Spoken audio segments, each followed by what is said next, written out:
Railway की 2019 की सबसे बड़ी वैकेंसी लेवल 1 यानी ग्रुप डी का फॉर्म भरने का पूरा प्रोसेस इस वीडियो में है। आपको पता ही है कि वैकेंसी 1,03,000 से ज़्यादा है। तो इस वीडियो में बताएंगे कि फॉर्म कैसे भरना है, किस जोन में कितनी वैकेंसी है, किस जोन से भरना आपके लिए सेफ रहेगा, कौन से जोन की कट ऑफ कम जाती है, कहाँ की कट ऑफ सबसे ज़्यादा थी पिछली बार, और एक से ज़्यादा पदों का प्रेफरेंस कैसे देना है। तो नमस्कार, मैं हूं सन्मय प्रकाश और आपका स्वागत करता हूं यूट्यूब चैनल सरकारी जॉब न्यूज़ में। और हाँ, अगर आपने इस चैनल को सब्सक्राइब नहीं किया है तो कर लें, साथ में बेल आइकन भी है, उसे भी दबाएं। तो फॉर्म भरने के लिए आपको इन 16 आरआरबी में से किसी एक पर जाना होगा। वहाँ पर अप्लाई ऑनलाइन का लिंक मिलेगा। रजिस्ट्रेशन का लास्ट डेट तो पता ही होगा आपको, 12 अप्रैल है और फाइनल सबमिशन का लास्ट डेट है 26 अप्रैल। ध्यान रखिएगा आप।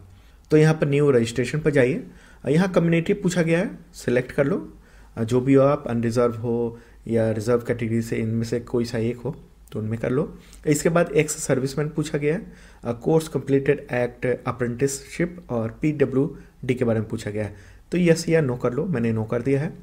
अब ये सर्च ऑप्शन है, मतलब किस जोन में कितने पद की कितनी वैकेंसी है, इसे देखिए और आगे बढ़ जाइए। अब यहीं पर सबसे बड़ा सवाल आता है कि फॉर्म किस रेलवे जोन से भरें और 17 तरह के पदों का प्रेफरेंस कैसे दें। देखिए, रेलवे जोन सिलेक्ट करने की कई वजह हो सकती है आपके लिए पर्सनली, जैसे ज़्यादा वैकेंसी कहाँ पर है, किस क्षेत्र में है वो, मतलब देश के किस हिस्से में कौन सा जोन है, और पिछले एग्ज़ाम का कट ऑफ क्या रहा। तो पहली बात कि रेलवे जोन के मुख्यालय से यहाँ जो लिखा हुआ है इस तरह, उससे आपको अंदाज़ा हो जाएगा कि ये जोन किस एरिया में है। दूसरी बात कि किस रेलवे जोन में सबसे ज़्यादा वैकेंसी है, इसकी लिस्ट आपको फॉर्म भरने के पहले स्टेज में ही मिल जाएगी। लेकिन मुझे लगता है कि लिस्ट देख लेने से ही बात नहीं बनती है। अब ये भी देखना होगा कि ग्रुप डी के पिछले एग्ज़ाम में किस जोन का कितना कट ऑफ रहा। तो यहाँ आपका एक सवाल हो सकता है कि पिछली बार तो आरआरबी के थ्रू एग्ज़ाम हुआ था और फॉर्म भरे गए थे, लेकिन इस बार तो रेलवे जोन के थ्रू फॉर्म भरे जा रहे हैं, तो कैसे पता चलेगा कि रेलवे जोन का क्या कट ऑफ रहा है। तो इसके लिए मैंने 2018 का जो नोटिफिकेशन है उसको निकाला और देखिए उसी में आरआरबी और इसके बगल में रेलवे जोन है मौजूद। तो अब वर्तमान में जो अलग अलग जोन की वैकेंसी है 2019 की, उसे और पिछले एग्ज़ाम के कट ऑफ को इससे कनेक्ट करके देखते हैं कि कहाँ का क्या परफॉर्मेंस रहा है। तो सबसे ज़्यादा वैकेंसी जो इस वक्त है 13,153, वो नॉर्दर्न रेलवे में है और इसका मुख्यालय है न्यू दिल्ली में। पिछले एग्ज़ाम में ये जोन आरआरबी चंडीगढ़ के अंदर में था। और यहाँ ग्रुप डी का 2018 का कट ऑफ देखिए, अनरिजर्व का गया था 75.07, ओबीसी का गया था 68.5, एससी का गया था 64.39, ओके, और एसटी का आप देख रहे हो।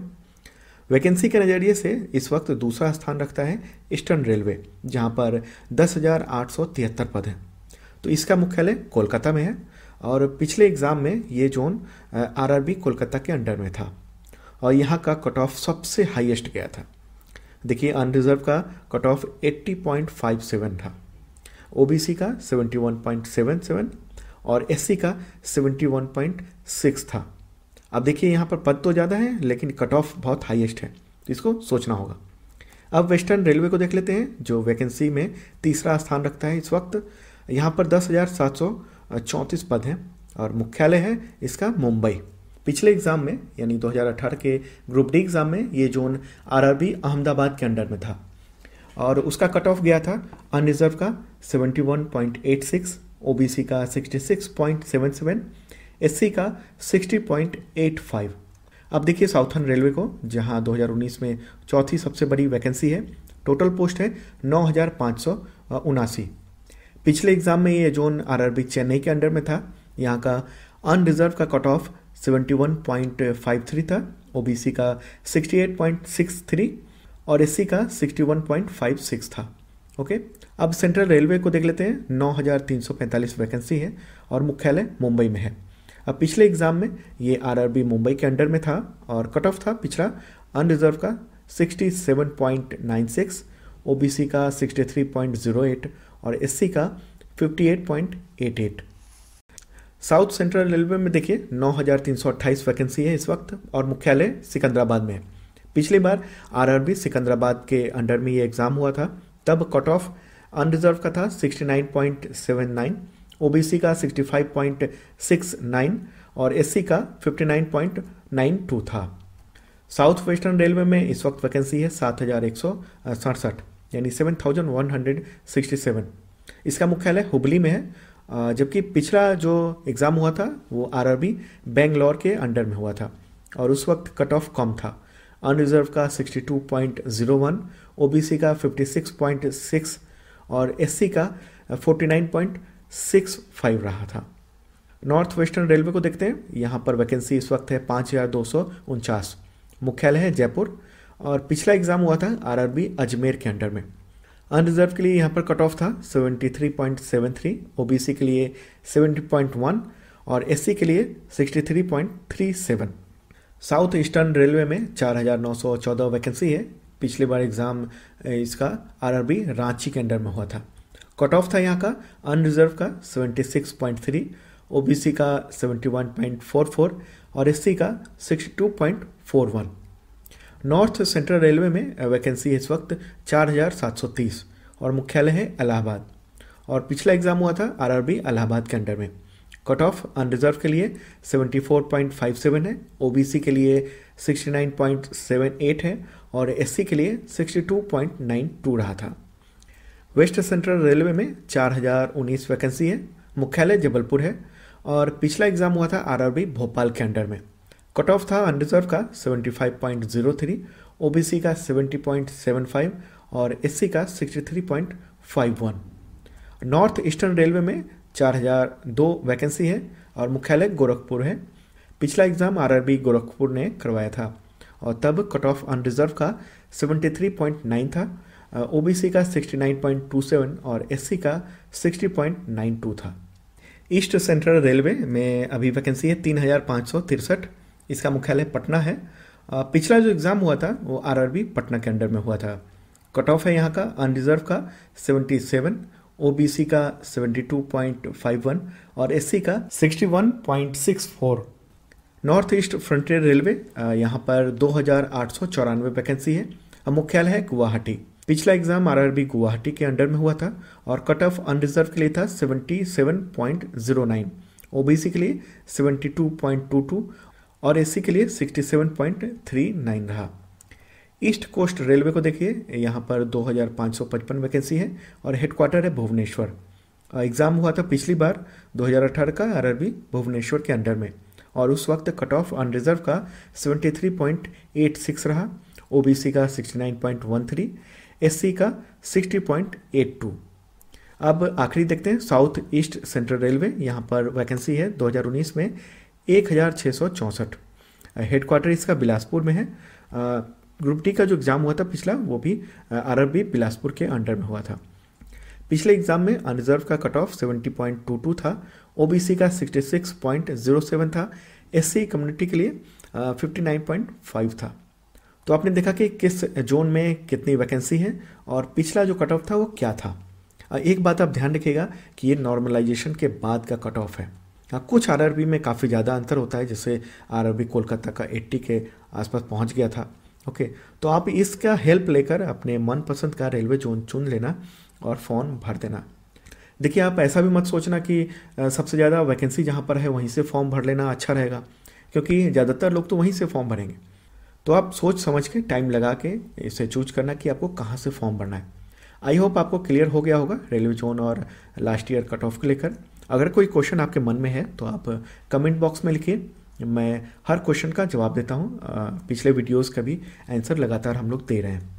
एक और सवाल बहुत सारे लोगों ने पूछा है पिछले वीडियोस में कि क्या दूसरे जोन से अप्लाई करने पर एग्ज़ाम देने के लिए वहीं पर जाना पड़ेगा क्या?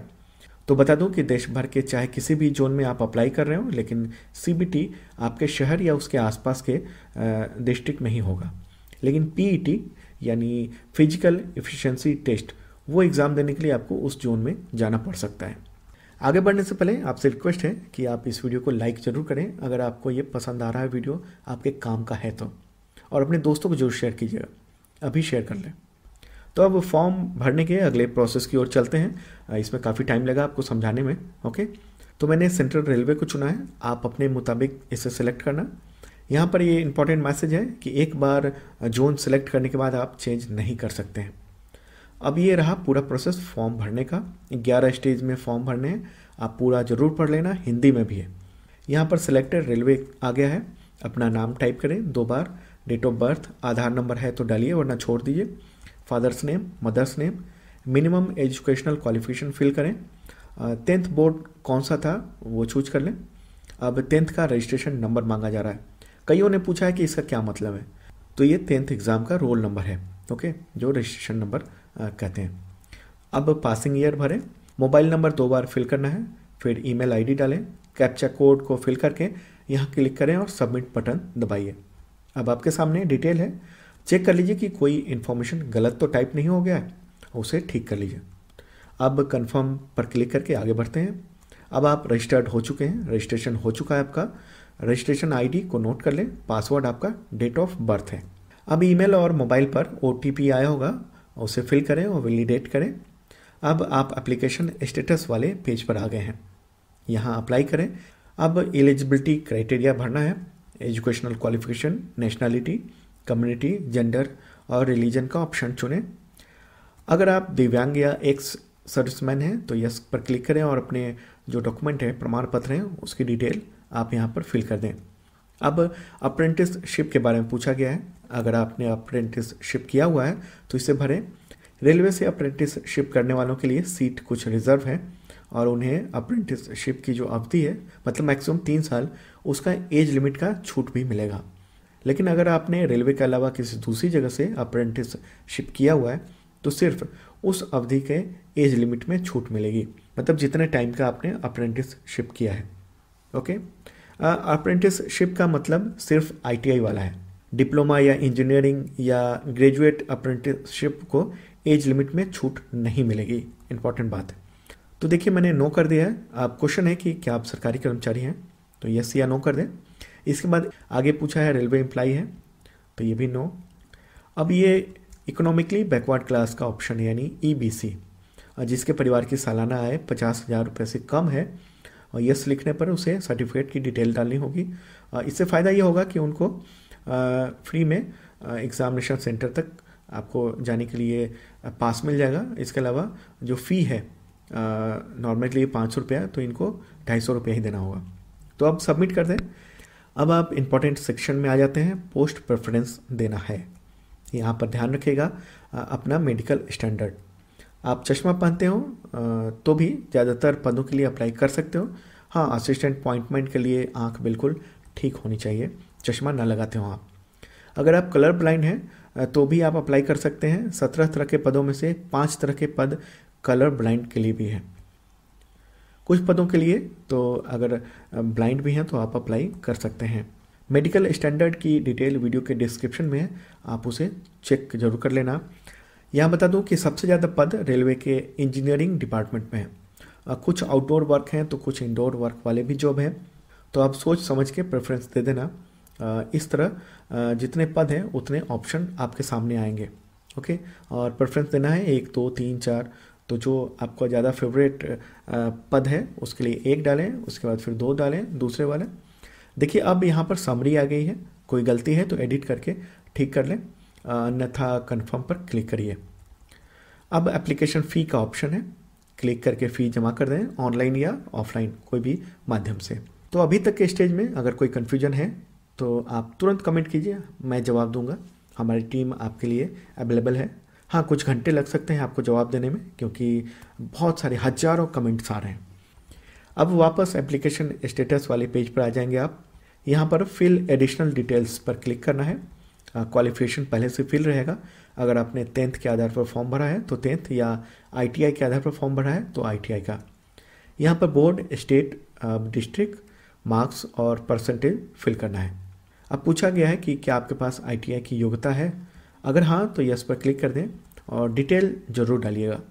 मैं बता दूं कि अभी तक ITI वालों और 10th पास वालों को बराबर माना गया है, लेकिन अगर आप ITI कर चुके हैं तो डिटेल ज़रूर डालिएगा।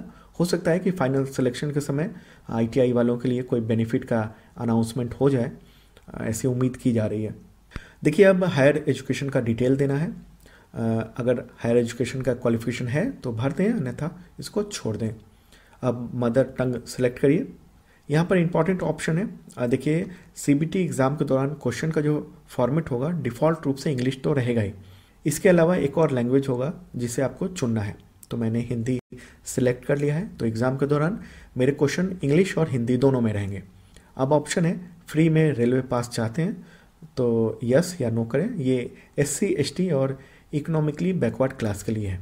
यस करेंगे तो सर्टिफिकेट की डिटेल देनी होगी, मैंने नो पर क्लिक किया है। अब एड्रेस फिल करें, ये इंपॉर्टेंट है क्योंकि ज़रूरत पड़ने पर रेलवे इसी एड्रेस के थ्रू आपसे कम्युनिकेट करेगा। अब शरीर का कोई भी आइडेंटिफिकेशन मार्क्स या कट मार्क्स के बारे में बताना है, यहाँ फिल कर दीजिए। एग्ज़ाम में जो फ़ोटो ID आप पेश करेंगे उसके बारे में बताना है, कौन सा ID होगा, आधार कार्ड होगा, पैन कार्ड होगा, ये क्या होगा। अब यहाँ पर बैंक अकाउंट डिटेल डालनी है। अगर आप साइबर कैफ़े से फॉर्म भर रहे हैं और पेमेंट साइबर कैफ़े वाले से ही करवा रहे हैं तो यहाँ पर अपने बैंक अकाउंट का नंबर डालिए, ताकि CBT एग्ज़ाम के बाद जो रकम वापस होनी है वो आपके ही अकाउंट में आए। और अगर आप फ़ी अपने ही अकाउंट से जमा कर रहे हैं तो यहाँ पर यस कर दें, बैंक डिटेल डालने की ज़रूरत नहीं होगी। अब पूछा गया है कि आपकी इन्फॉर्मेशन किसी दूसरे विभाग में शेयर की जाए या नहीं, आपकी मर्जी, यस या नो कर दें। अब सबमिट करें। यहाँ पर फ़ोटो और सिग्नेचर अपलोड करने का ऑप्शन है, बहुत इंपॉर्टेंट है ये, क्योंकि यहाँ गलती होने पर फॉर्म रिजेक्ट हो सकता है। आपका फ़ोटो कलर होना चाहिए, ये फ़ोटो 1 जनवरी 2019 के बाद लिया गया हो। ठीक सामने से आपका फ़ोटो होना चाहिए, खिंचा हुआ, टेढ़ा नहीं होना चाहिए। नोटिफिकेशन में फ़ोटो पर डेट और नेम डालने का जिक्र नहीं है, तो इसलिए आप मत डालिएगा। फ़ोटो का साइज़ 35x45 मिलीमीटर के बीच हो और पिक्सल का साइज़ 320 से 240 पिक्सल होना चाहिए।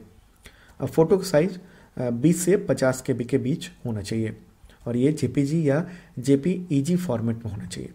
अपना फ़ोटो टोपी पहन के मत खिंचवा लेना, चेहरा साफ दिखना होना चाहिए। ओके, अब सिग्नेचर को देख लेते हैं। सिग्नेचर ब्लैक इंक से किया गया हो और इसका साइज़ 50x20 मिलीमीटर होनी चाहिए। अपलोड करने के बाद फाइनल सबमिशन पर क्लिक करें। यहाँ पर चेक कर लें कि फ़ोटो और जो सिग्नेचर है वो वही है या नहीं, गलत फ़ोटो तो सेलेक्ट नहीं हो गया है। ओके, तो अब कंफर्म करते ही आपका फॉर्म सबमिट हो गया है। ये जो पूरा फॉर्म है इसे ध्यान से एक एक स्पेलिंग आप चेक कर लीजिएगा, एक एक वर्ड आप देख लीजिएगा और उसके बाद प्रिंट आउट निकाल लें। और कोई भी गलती नज़र आए तो 100 रुपये का मॉडिफिकेशन फ़ी देकर ऑनलाइन और उसे ठीक करा लेना आप। तो इतना ही था फॉर्म भरने का प्रोसेस। कोई कन्फ्यूजन हो तो कमेंट कीजिए। एग्ज़ाम के लिए बेस्ट ऑफ लक।